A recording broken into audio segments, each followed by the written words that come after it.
quem já estudou Patanjali Yoga sabe que os Yoga Sutras de Patanjali são uma síntese dos conhecimentos do Yoga, né? Patanjali ele era um sábio do século VI a.C., um hindu, e aí ele pegou todo aquele conhecimento do Yoga e sistematizou em sutras, que são esses versos, de uma forma assim tão perfeita que dizem que ele usou o mínimo de palavras possíveis para expressar o máximo de conhecimento. Então os Yoga Sutras já são extremamente sintetizados e em sânscrito dizem que não se pode tirar nenhuma palavra sem modificar o sentido do texto. Então, o que acontece ao longo dos séculos, né, esse por ser um texto clássico do yoga, os Yoga Sutras são pequenas frases sintetizadas, e os livros eles ficam assim um formato maior, porque o grande lance é ver os comentários dos estudiosos, né, os comentadores, como os comentadores explicam esses sutras. Então, ao longo dos séculos, né, vários comentadores surgiram, então sempre apareceram novos comentadores. E eu gosto muito desse comentário do Rohit Mehta, e ele era inclusive amigo de Krishnamurti, e quem estuda esse livro identifica assim, a cara do Krishnamurti nesse livro. Então ele tem uma visão do yoga muito contemporânea, aplicada à psicologia contemporânea, diferente da interpretação clássica do yoga, né, que é mais ortodoxa, mais tradicional. Então, assim, seria mais um yoga psicológico, de uma forma assim, mais simples e mais acessível ao homem contemporâneo ocidental. Por isso que eu gosto muito desse livro, porque ele dá resultado prático, ele trata da nossa vida e não de um yoga em que você vai ter que se deslocar para um mosteiro. Bom, o sistema yoga, né, o que é? O sistema yoga é um dos sistemas de interpretação do pensamento indiano ortodoxo. Existem 6 escolas ortodoxas de interpretação dos Vedas, chamados os 6 darshanas. Darshanas, traduzindo, significa pontos de vista. O yoga, ele é um desses que normalmente se classificam em pares, né? Aqui, como vocês estão vendo, Nyaya, Vaisheshi, Samkhya Yoga e Mimamsa e Vedanta. Quem estudar vai ver que o yoga utiliza muito dos conceitos da filosofia Samkhya. Então, assim, são esses 6 pontos de vista, né, porque os Vedas são textos tradicionais, ortodoxos, e esses comentadores criaram outros textos, criaram essas escolas, né, extraindo desse sistema único que são os Vedas, extraindo ênfases em determinados aspectos dos Vedas. Mas, na verdade, assim, originalmente, esse conhecimento é único, né, e como a gente estuda aqui em Teosofia, Helena Blavatsky fala que no início a religião, sabedoria era uma só, era única, e no desenvolver da história da humanidade, nas diferentes culturas, nos diferentes momentos históricos, naturalmente surgiram diferentes pontos de vista e diferentes formas de explicar, diferentes nomenclaturas, terminologias, mas para mostrar esse mesmo conhecimento único. Então, os Yoga Sutras, só para apresentar um pouco a obra, eles são divididos em 4 sessões, né? A primeira vai descrever o que é o estado do yoga, Samadhi Pada. Segunda sessão, os instrumentos do yoga. Terceira sessão, aquisições do yoga, Vibhuti Pada. Quarta sessão, realização do yoga, o Kaivalya Pada. Então, por isso que a gente vê os sutras 1.32, 2.32, quer dizer, o sutra 32 da primeira sessão, da segunda sessão, da terceira ou da quarta. O início da obra, Patanjali diz assim, aqui começa a discussão sobre yoga, esse é um momento propício. Então, na verdade, assim, o que ele está querendo dizer é que essa obra que ele escreveu é só uma discussão, para ninguém se iludir com o fato de, por ser versado nessa teoria, já é um yogi. Não, o yogi é aquele que pratica esse sistema de conhecimentos. Essa discussão teórica é só uma discussão teórica. Então, no Sutra número 2, ele diz o que é yoga. E aqui, na tradução do Rohit Mehta, yoga é a dissolução dos centros de reação da mente. Né? E aí, essa descrição dessa questão dos centros de reação da mente é o que explica toda a causa do sofrimento humano. O sofrimento humano vem por um processo cumulativo de experiências onde se formatam centros de reações na mente, né? A pessoa, ao longo da sua existência, adquire traumas, fobias, medos, ansiedades, né? De uma forma mais grave ou mais sutil, mas ainda a mais sutil é sofrimento, e esse sofrimento vem de uma forma reativa, que é o mesmo que acontece no animal. O animal você pode condicionar, como o Pavlov, né, o psicólogo condicionava o cachorro, tocava o sino lá, o cachorro salivava porque sabia que ele ia ganhar um petisco naquela hora, né? Então esse processo de condicionamento cerebral que o homem, né, vindo dessa cadeia evolutiva, né, do mineral, vegetal, animal, né, ele tem esse lado cerebral animal, e é esse que gera o sofrimento humano. E aí ele diz que é possível sair disso dissolvendo esses centros de reação, ser uma pessoa livre, sem ser reativa.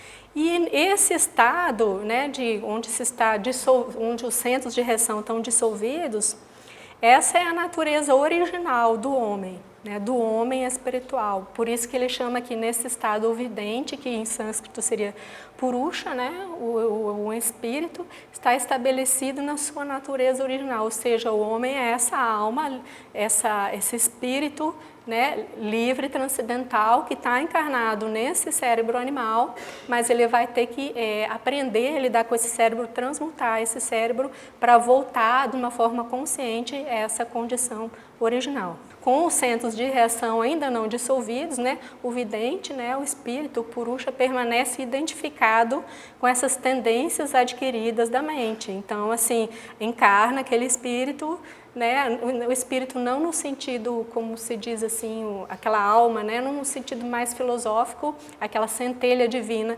encarna ali e ela ainda é inconsciente, né, da sua origem espiritual, ela se identifica com aquelas tendências reativas acumuladas na sua trajetória de vida. Então, nasceu uma criança pobre, passou por vários tipos de sofrimento, então vai acumulando aqueles sofrimentos, experiências negativas, dores, né? Então, assim, nós achamos que nós somos essa pessoa que tem essas experiências, e aí com base nas experiências de fracasso, nós criamos ansiedades em relação ao futuro, tudo processo de sofrimento.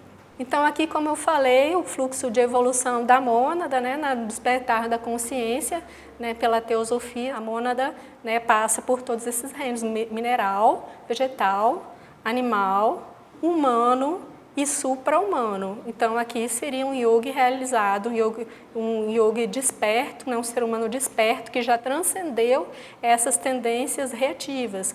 E aqui nós estamos, né, o ser humano que já não é mais um animal, ele tem mente, né, ele tem inteligência, mas ele ainda está identificado com essas tendências condicionáveis, né, e ele tem todo um trabalho a fazer para chegar nesse estado supra-humano de um ser feliz e liberto. Então, um dos sutras que o Patanjali fala qual é o objetivo da disciplina do yoga, porque esse chegar a esse estado desse yogi, dessa figurinha do yogi, ele não vem num mero decorrer do tempo, não. A gente está aqui encarnado, a gente tem essa oportunidade de se trabalhar, não é um mero ciclo de encarnações que vai fazer com que isso aconteça automaticamente. A gente tem que praticar essa disciplina para chegar a esse estado do yogi realizado. Então, por isso que ele diz assim, qual é o propósito da disciplina? É muito importante saber que a disciplina do yoga não é por adquirir alguma coisa, adquirir uma habilidade no sentido assim, cumulativo, como a pessoa que vai fazer um depósito na caderneta de poupança, vai crescer, né, daqui depois de anos vai ter um grande saldo, ou ele vai adquirir conhecimento numa determinada língua. O propósito do yoga é um propósito ao contrário, é de eliminar todas essas impurezas causadas pelo processo de condicionamento. Como ele diz assim, de forma que essa luz do puro percebimento, essa luz espiritual brilhe. Então, é uma disciplina de purificação, é uma disciplina de passar a ser menos e não passar a ser mais.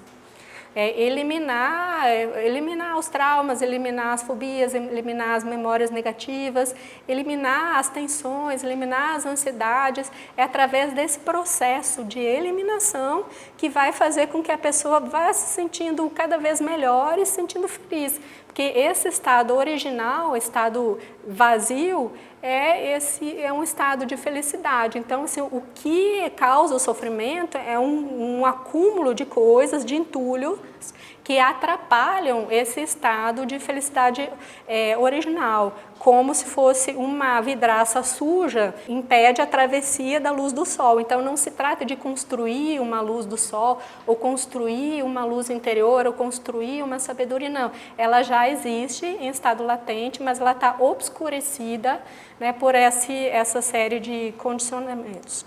Aqui eu coloquei um pouco grande o comentário do Rui Mehta. Não gosto de colocar muito texto, mas eu queria colocar um pouco do autor. Em função do sutra acima, o propósito da disciplina do yoga é negativo em sua natureza. Ele não objetiva construir alguma coisa como um conteúdo positivo, pois o positivo nasce naturalmente da negatividade. O positivo é descendente do alto e não o produto da mente.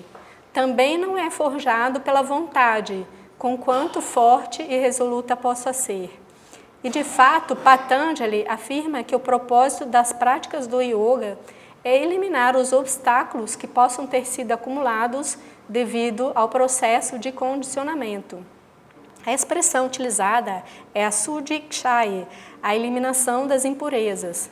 Quando isso é feito, a luz do puro percebimento brilha por si mesma. Ao serem abertas as portas e as janelas da casa, os raios do sol entrarão imediatamente. Não é preciso convidar o sol para iluminar o quarto, até então escuro. Há apenas algo a ser feito: remover as obstruções que mantêm fora a luz.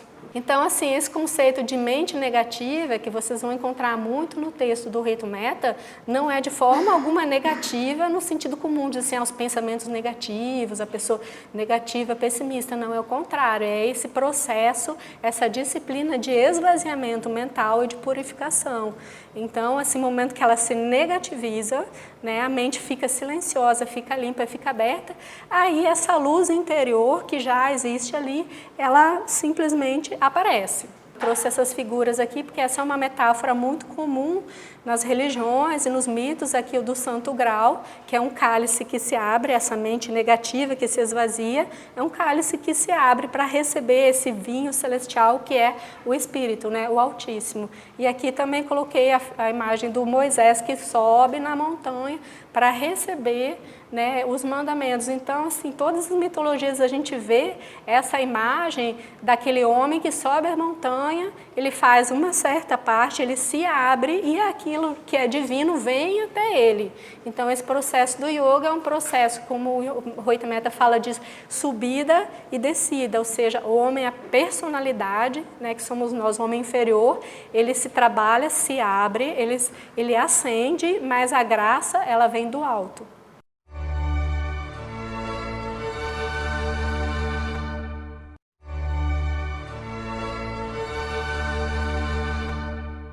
Então, aqui a luz do percebimento incondicionado, a gente vê em todas as tradições. Aqui a luz do percebimento, essa luz interior que brilha, né, depois da purificação, a pessoa atinge essa santidade. Então, aquela luz que está latente, né, ela brilha e é representado muito por essas auréolas, de uma forma geral, que, como vocês veem, o yoga ele trata de um processo de iluminação e de santificação numa linguagem, né, adequada ao contexto hindu, mas esse processo, na verdade, é um processo factual do ser humano e ocorre independente da pessoa ser da religião X ou Y ou Z, desde que ela realize esses passos que ele descreve de uma forma assim mais precisa, mais exata e não tão simbólica como em algumas religiões, como o cristianismo, que usa linguagens muito simbólicas, né? O yoga ele é mais técnico, mais direto, mas é um processo de transformação factual que independe do contexto teológico, filosófico, desde que a pessoa realize esses fatos que o Patanjali descreve. Então, assim, ó, a meta do yoga, muitas pessoas dizem assim, o objetivo do yoga é atingir o samadhi. O samadhi, como a gente vai ver, ele é um dos 8 passos do yoga. O yoga é todo um processo, né? Naturalmente ele é um dos passos mais sutis, mas a meta, já como o nome diz, passo não pode ser objetivo, né? Um passo é uma ferramenta, um meio de chegar, né? Então, esse nome que ele fala lá no início, esse aqui é um sutra lá do final do livro, esse nome que ele diz assim, consciência original, isso se chama Kaivalya. Kaivalya, ou liberdade absoluta, é um estado de não esforço, onde as 3 gunas, desagrilhoadas pela mente, retornam o seu movimento e onde a consciência retoma sua condição original não modificada. Nesse último sutra, Patanjali parece ter sumariado toda a filosofia e prática do yoga. Ele iniciou seus Yoga Sutras definindo o estado de yoga como uma condição onde cessam todas as modificações da mente. Neste sutra, ele indica que essa condição é realmente um estado de Kaivalya, ou liberdade absoluta. Em Kaivalya, a consciência retoma sua condição original não modificada. Então, aquilo que ele fala, nesse estado, ele está na sua consciência original não modificada, é esse estado de Kaivalya, que corresponde no budismo ao nirvana, no Vedanta moksha, e, de certa forma, a ideia de salvação, vida eterna em Deus no cristianismo. Agora eu vou quebrar um pouquinho a regra, fazer uma rapidinha pergunta para vocês. Por que vocês acham que eu coloquei aqui de certa forma? Alguém arrisca? No budismo, a gente não tem que fazer as práticas, as disciplinas, as purificações, vai se purificando, né? O sistema do Vedanta é a mesma coisa, yoga você vai se purificando, mas no cristianismo tem alguma coisa diferente. Mas o cristianismo tem um Deus ali que vai intermediar, eu vou salvar aquele ali. Tem uma figura externa, né, que você tem que negociar. Será que Deus vai me dar a salvação? Ele vai dar um para outro. E né, nessas religiões assim, budismo, aqui a gente estuda, né, o cristianismo com as bases mais esotéricas, a gente sabe que essas explicações são simbólicas, são alegóricas.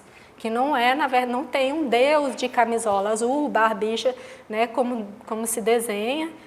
Isso é uma alegoria para explicar uma ideia que no fundo é parecida com essa, né? Mas se a pessoa fica presa na alegoria e não vai a fundo no sentido filosófico, ela acha, não, mas eu vou ter que negociar com alguém, né? E agora no nirvana, né? O nirvana no budismo, o Kaivalya no yoga, né? Depende mesmo da pessoa, não tem favorecimentos intermediários, assim, personagens, né? É um simbolismo mais seco, eu diria assim, não é tão cheio de personagens como o cristianismo. Então, depois que eu coloquei aqui mais ou menos o que quer dizer o yoga, o que é o objetivo, né? No início, nessa primeira parte, o Patanjali apresenta assim, qual é a mente no estado ordinário, como é que a nossa mente funciona, porque a gente precisa saber como a nossa mente funciona para chegar nessa transmutação e atingir essa mente superior. A mente, ele diz assim no sutra, a mente é as tendências de reação, essa mente reativa, né, que é herdada do animal. Ela funciona de 5 formas. Razão, que é o processo do raciocínio, irracionalidade, fantasia, sono e memória. Quando ele coloca aqui essas 5 formas de proceder da mente, que é do cérebro, ele não está classificando se é bom ou se é ruim. Ele está dizendo assim, não, nossa mente funciona dessa maneira. Então, vou passar rapidamente o conceito de cada uma dessas formas de proceder do cérebro. Então, a razão tem suas raízes na cognição sensorial, na inferência e no testemunho da autoridade reconhecida. Então, essa é a forma racional, né, que embasa inclusive a ciência, que é a forma normal de se raciocinar. Como se diz, a pessoa racional, a pessoa sensata, a pessoa lúcida, ela pensa. E ela pensa, né, com base na realidade dos fatos, né, com base no conhecimento daquelas pessoas que estudaram, né, um assunto com uma certa profundidade, né, inferências, né, ela funciona fazendo silogismos. Então, essa é uma das formas de proceder da mente do ser humano no estado ordinário. Então, aqui, ó, o que ele diz como irracionalidade, que é diferente de fantasia. Quando os fatos são cobertos com as superimposições da mente, o funcionamento da irracionalidade é visto. Isso significa o quê? Quando a mente projeta as suas ideias, sua imaginação sobre os fatos. E por isso que eu trouxe essa figura aqui, porque é o vulgo confundir tomada com focinho de porco. O cara vê uma coisa, mas a mulher vê o marido falando com a moça é a secretária dele, é funcionária, ele está passando uma instrução, mas ela acha que tem um perigo ali que o cara pode estar traindo, né? Então isso se chama irracionalidade, porque ela projetou a sua imaginação sobre um fato que estava acontecendo, mas que não tinha a ver com a imaginação dela. Outra forma é fantasia. É a imagem evocada pelo estímulo de palavras sem qualquer realidade por trás de si. É diferente da irracionalidade. A irracionalidade tem um fato, a pessoa vê o fato, mas ela confunde uma outra coisa, ela vê uma coisa que não é exatamente o fato puro. A fantasia não tem fato nenhum, é simplesmente pensar numa coisa e ficar divagando sobre aquela coisa.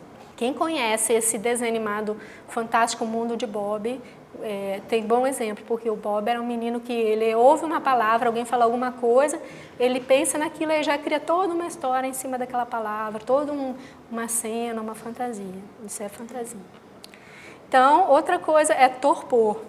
A atividade da mente que é desprovida de significado e conteúdo é semelhante à condição de sono. Aqui ele diz que é semelhante à condição de sono. Eu coloquei torpor para ficar um pouco mais didático. Esse aqui, ó, é um cara, a gente pode imaginar assim, isso é depois do carnaval, ele tomou todas, né? E ele tá assim, esse cara ele não consegue pensar em nada.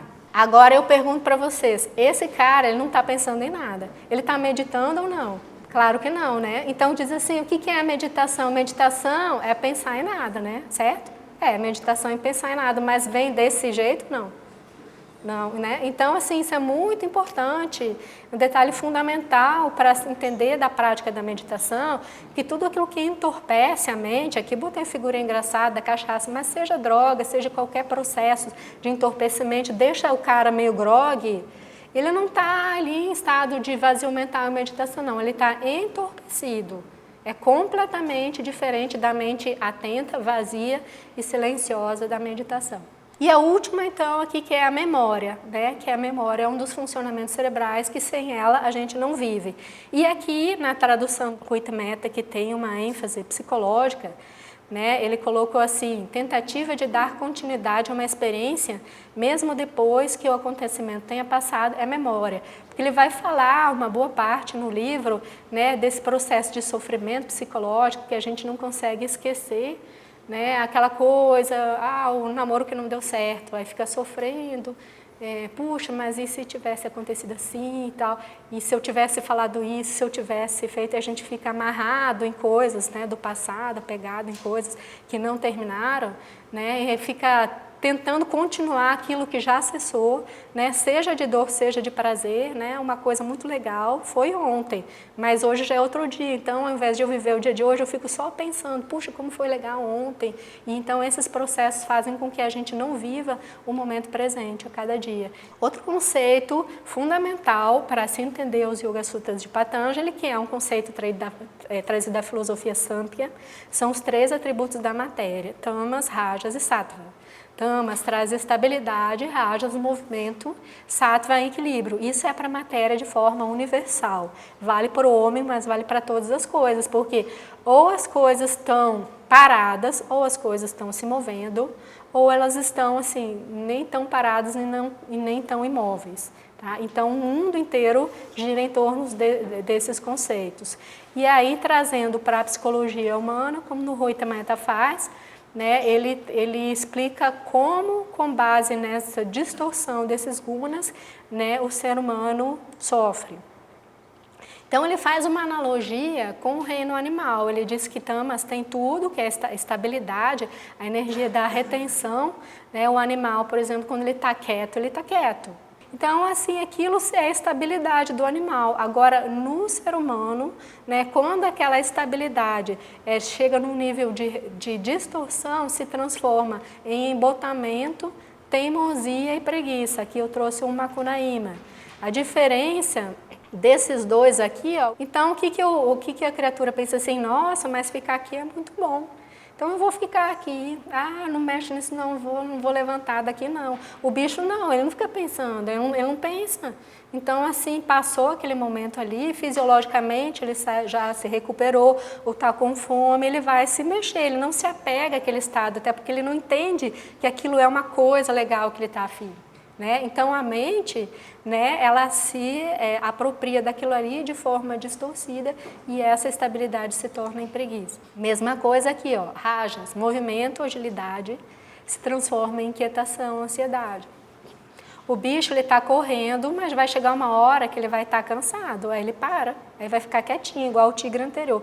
Mas a executiva aqui, ela não para, ela toma cafezinho, ela toma isso, tal, aquilo, porque ela tem a mente, né, cheia de ideias, conceitos, condicionamentos, que ela precisa comprar mais coisas, que ela tem que ir no shopping, ela tem que ser mais bem-sucedida e mais uma porção de coisas que criam todo um processo de desarmonia que se vê muito, muito comum hoje em dia, que é a distorção, o estresse que vem dessa distorção de tamas, que é dessas construções mentais, dessas falsas necessidades que a gente se obriga a atender. E aqui, sattva, equilíbrio, harmonia é graça. Né? Então, assim, isso é que, como ele falou, raciocínio, né? O ego, a presença do ego, ela distorce até aquilo que é harmônico. Então, assim, aquilo que é beleza, aquilo que é equilíbrio, aquilo que é bondade, eu achei essa figura na internet, espelho pelo meu, existe alguém mais espiritual que eu? Então, esse é o farisaísmo, né, que estão condenados pelos mestres, onde o ego se apropria até da virtude. Nossa, como eu sou bom, eu sou tão generoso. Então, aquilo que era generoso na forma da expressão espiritual foi apropriada pelo ego e ele usa aquilo para distorcer, para levar para o lado da vaidade. E o animal não tem isso, as manifestações de graça do animal, elas são puras. Patanjali fala, né, que esses centros reativos, né, na verdade todo esse processo de sofrimento e distorção, ele vem por causa da chegada da mente, né, naquele ciclo evolutivo, aquela forma que seria mais natural no animal, né, ela é incrementada com o raciocínio e aí criam-se todas essas patologias. Né? E aí ele diz assim, não, então esse processo do yoga, que vai levar o homem a um despertar da consciência, ele exige um trabalho, que é essa dissolução dos centros reativos da mente, e é um trabalho consciente que o homem deve fazer, o trabalho interior. E é alcançado de duas formas, quer dizer, com dois elementos, com prática e desapaixonamento. Sem ter essas duas características, essas duas formas de se proceder, é impossível. A prática é esse esforço, com essa determinação de chegar a esse estado, né, de liberdade interior, de liberdade das tendências reativas. Essa prática deve ser fervorosa, assim, com entusiasmo, mas ela também tem que ser desapaixonada. Então, assim, ao mesmo tempo que é um esforço, uma energia que se coloca nesse trabalho interior, mas não é uma energia tensa, de uma forma a gente se cobrar ou esperar um resultado. Então, quando não existe esse desapaixonamento, esse desapego pelos resultados, essa prática ela vira uma tensão, vira uma obrigação, vira um peso. Né? Então essa disciplina, na verdade, ela deve ser compreendida assim como uma determinação de querer ser feliz, de querer se transformar, né? Mas sem essa cobrança pelo resultado, sem essa pressão, até porque qualquer forma de ansiedade é uma volta a essa patologia da qual se está buscando se libertar. Outro elemento fundamental no início desse caminho do yoga, eu trouxe aqui, ele fala Sampragnata Samadhi, mas eu não vou entrar hoje dos tipos de Samadhi, aí vocês leiam assim como estado mental. Né, um dos tipos de estado mental é o pensamento dialético, mentalização ativa, abundância de interesses e individualidade distintiva são os fatores constituintes de Sampragyata Samadhi, ou experiência com pensamento hábito atuando como um centro. Aí o Mehta deixa bem claro que é o seguinte, que esse estado inicial de pensamento lógico, mente ativa, ele é uma condição preliminar da mente que quer seguir o caminho do yoga, porque não se pode transcender a mente antes que a mente seja desenvolvida até certo ponto. Então, assim como eu coloquei lá aquele fluxo de evolução nos reinos, então esse negócio de transcender a mente significa ir além da mente e não aquém, jamais voltar para um estado animal, um estado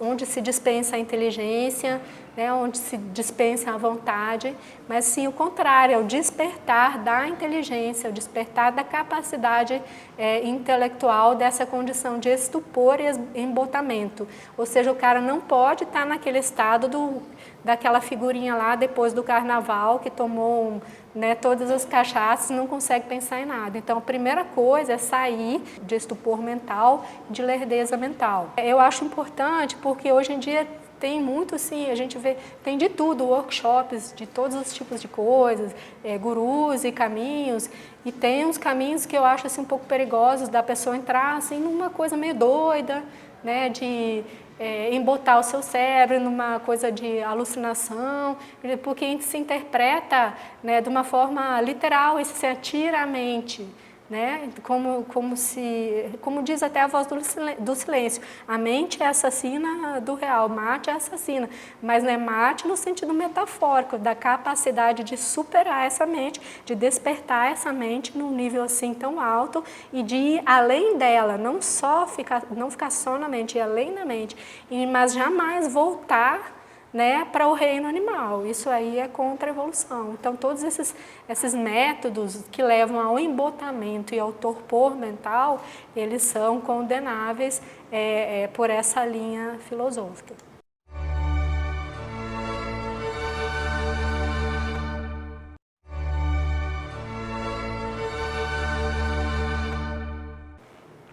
Então aqui, ó, eu coloquei esses 3 tipos, né, focando esses 3 pontos da evolução, porque a gente vê assim, ó, o animal, você vê o gatinho não está muito preocupado, porque o animal pode ter um estresse em função da convivência com o ser humano. Tira da natureza, põe dentro de casa, a família estressada no apartamento, mas o animal, natureza, ele não tem estresse, porque ele não tem mente. Então ele não está preocupado se ele vai ter dinheiro para pagar as contas, ele não tem pensamento. Então, a gente está aqui nesse meio, né? Isso aqui é um exemplo assim, bem caricato, a pessoa está uma pilha de nervos, cheia de pensamentos, cheia de preocupações. E esse aqui, ó, esse sim já transcendeu a mente, né? Ele chegou num estado de purificação e ele usa a mente como ele quer. Ele sabe usar a mente, não é mais escravo dessa mente. Então, esse caminho evolutivo ele tem que ser sempre para a direita. Outra coisa importante é que Patanjali distingue a experiência espiritual de natureza verdadeira de qualquer fator psíquico ou mediúnico. Então, assim, experiência extrasensorial, experiências psíquicas, fenômenos, eles não devem ser confundidos com a experiência espiritual. Esses fenômenos psíquicos, telepatia, essas coisas, né, que a gente acha milagrosas, eles ainda operam no âmbito da matéria. Né? E como quem vai estudar os 7 princípios do homem, os 7 planos, vê que existem muitos graus de matéria e de consciência, né? E o estado espiritual é aquele mais sutil, mais abstrato e não ligado ao plano físico como essas experiências psíquicas. Aí ele diz que a verdadeira espiritualidade, além de ser impregnada de fé, energia, reminiscência, aqui ele quer dizer essa lembrança que a gente tem de que nós vemos do mundo espiritual, a gente tem essa intuição, essa é a reminiscência, Platão fala nessa reminiscência, e inteligência.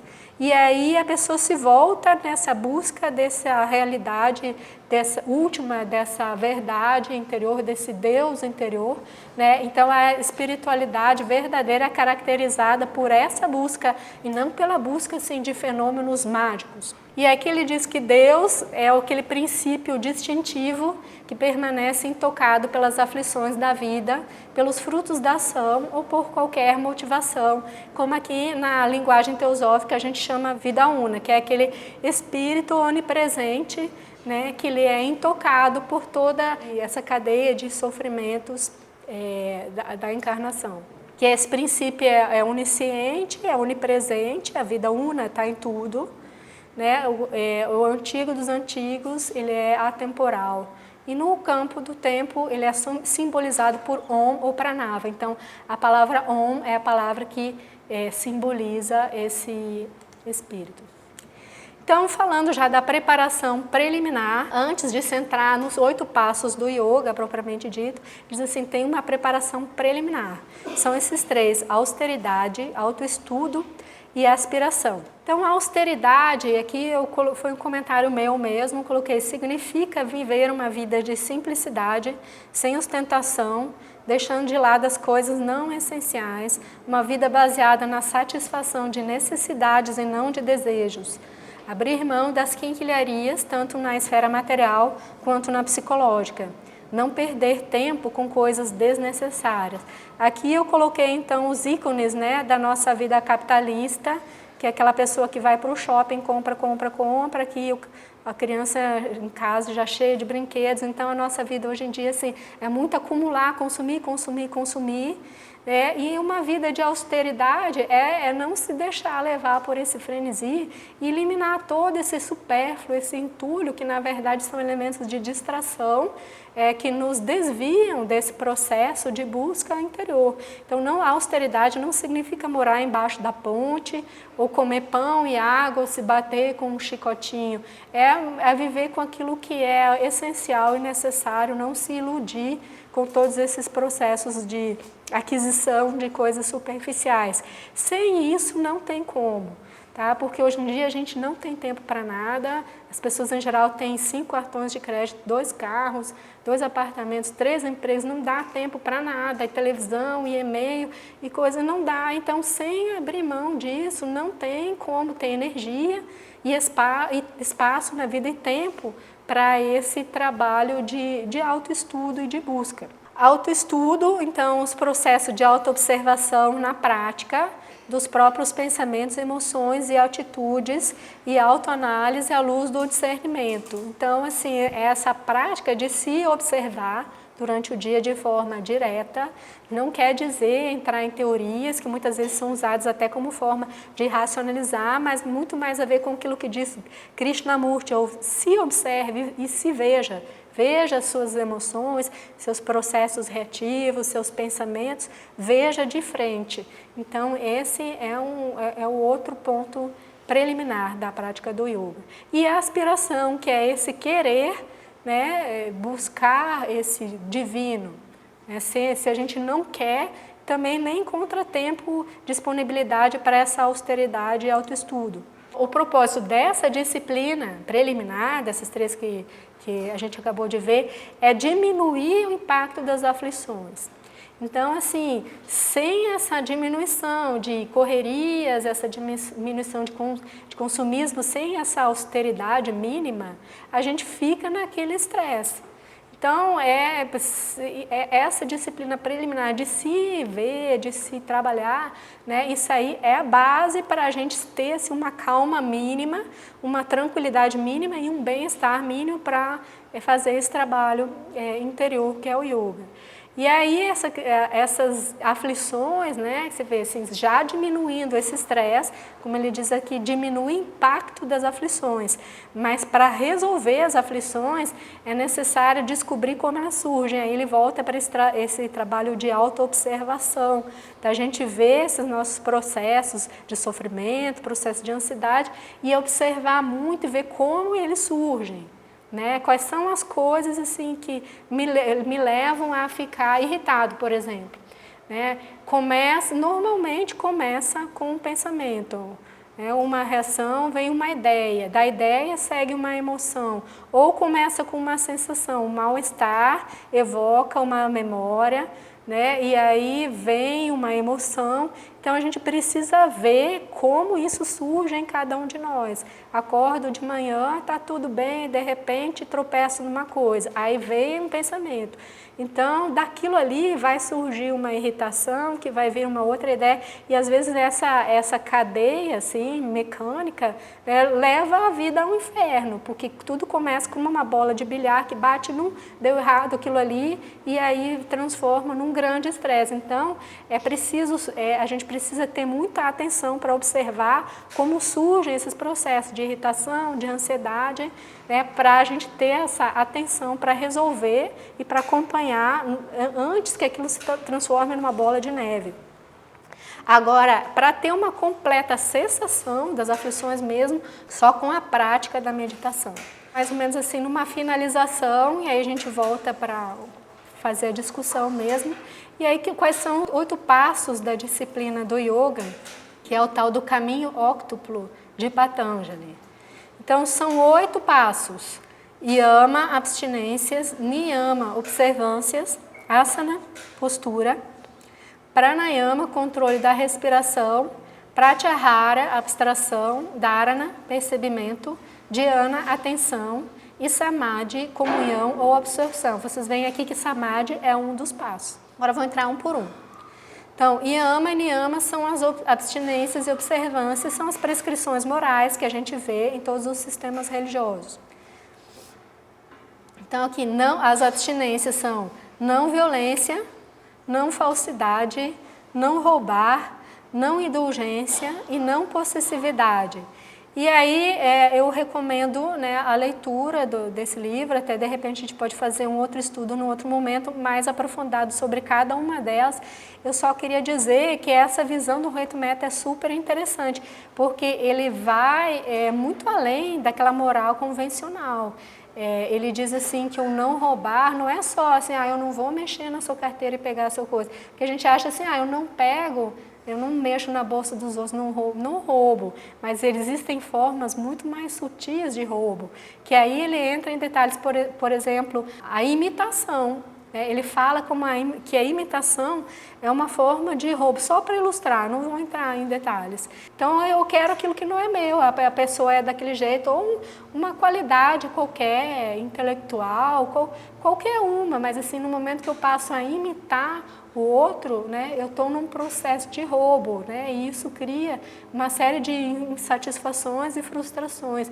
Então, toda essa não violência, não falsidade, não indulgência, pureza, tem aspectos muito sutis, né, que a gente tem muito a conhecer, né, e ele coloca nesse livro.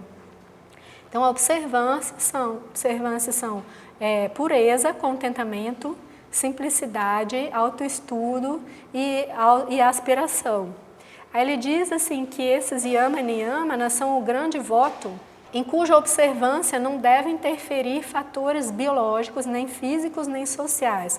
Ou seja, uma vez que eu me proponho entrar nessa disciplina de autotransformação, é um grande voto que eu faço para mim, e aí não posso alegar fatores, hoje está muito quente, então eu não vou fazer, o fator biológico, ou eu estou cansada, ou inventar desculpas sociais, né? Eu não vou meditar hoje porque é o aniversário do cachorro da minha sogra. Quer dizer, quando se trata de fazer a meditação, de fazer as práticas, de cumprir aquilo que a gente se propõe, a gente sempre tem uma desculpa, e as desculpas são assim as mais criativas possíveis. E às vezes a gente quer apresentar essa desculpa para os outros, né? Ou justificar para alguém, porque a gente tem esse condicionamento. Eu, por exemplo, né, fui criada no cristianismo, então tinha que ir na missa no domingo. Mas se você não fosse na missa, se você tinha uma boa desculpa, o padre perdoava e aí você estava em paz com Deus. Né? E aí ele diz, o Reto Metta deixa bem claro que isso na verdade é uma infantilidade e uma irresponsabilidade, porque se você quer ter um resultado, quando você inventa uma desculpa, você está enganando a si próprio. Então é a questão assim, de saber ser que cada um vai colher os frutos do seu próprio trabalho. E esse é o grande voto, né, em cuja observância não deve interferir nenhum tipo de desculpa. Então, postura, aqui ele fala que postura, asana, na interpretação do yoga é normal, são aquelas exercícios de academia, né? Se faz asana, são posturas. Mas a asana vai muito além disso. A asana também é esse estado de consciência corporal, né? Da gente de ter esse relaxamento, ter esse contato com o corpo, né? E aí ele fala que no yoga é muito fácil ver, identificar um yogi pela sua postura, que é firme, mas é uma firmeza sem tensão. É segura, mas não é tensa. É relaxada, mas não é displicente. Então, esse meio termo, né, da postura deve ser conquistado por meio de uma passividade alerta. E isso é importante, muito importante de se entender na hora de praticar a meditação, né, que você vai sentar com a coluna ereta, né, precisa estar com o corpo muito relaxado, equilibrado, mas muito atento, muito desperto. E aí, como ele diz, é um estado onde não há atração dos opostos, ou seja, você não está nem tenso, nem agitado, nem preocupado, mas também não está com sono, com preguiça, com negligência. Então, pranayama é o controle do prana, que aqui ele traduz como controle da respiração, mas ele vai muito além do controle da respiração. E ele coloca, a visão dele é que a respiração correta é a respiração natural, né? E essa prática do pranayama visa mesmo perceber esse intervalo que existe entre uma inspiração, uma expiração, uma respiração e outra.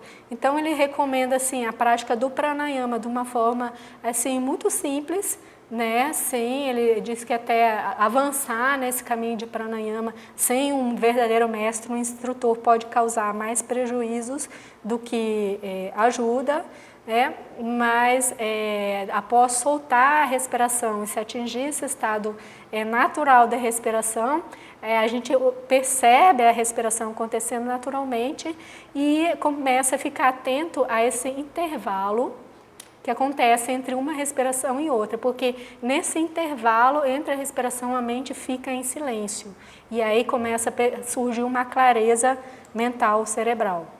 Então, pratyahara, então o próximo passo, abstração ou reeducação dos sentidos. Pratyahara no yoga ortodoxo é a recolhimento dos sentidos de uma forma que a mente se concentre, né? A pessoa fica num estado assim, sem ouvir, mas isso é o yoga avançado, dos yogis profissionais.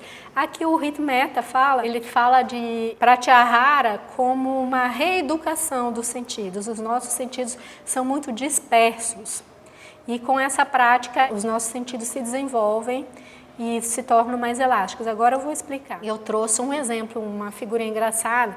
Mamãe, tem um problema com bebidas. Está vendo, Reginaldo, nosso filho com problemas de bebida? É tudo culpa sua. Você que só sabe mimar esse garoto. Já chega, eu vou embora daqui, sou sempre o culpado. Ele já foi, pode falar qual é o problema. Se eu tinha 2 litros de leite e bebi 1, com quanto eu fico? Então, esse era o problema de bebidas que o menino tinha. Mas, assim, a mente condicionada da mãe, que já tinha todo, assim, esse preconceitos, já achou que era problema de alcoolismo e já criou um banzé. Ou seja, ela não terminou de ouvir o que o garoto tinha a dizer. Então, vamos ver o que o comentário fala do Ritmeta. Se observarmos nosso processo de percepção, veremos que mais frequentemente a mente interfere com sua própria nomeação, mesmo antes de que a ação perceptiva do cérebro tenha se completado.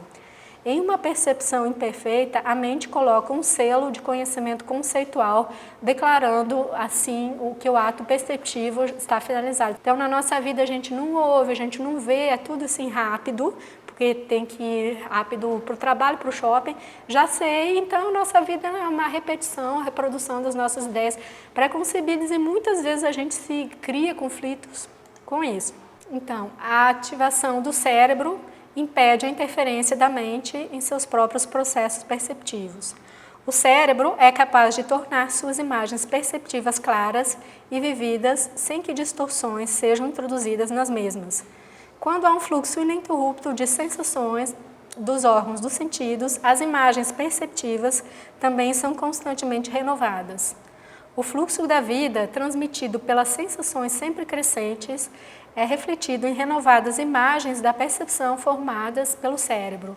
A monotonia da mesmice desaparece, permitindo que ele permaneça sempre novo e enérgico, ponto para aprender. Então, aqui nós terminamos com o conceito do Pratyahara, faltando ainda os conceitos de Dharana, Dhyana, Samadhi, que nós deixamos para a próxima oportunidade. Muito obrigada.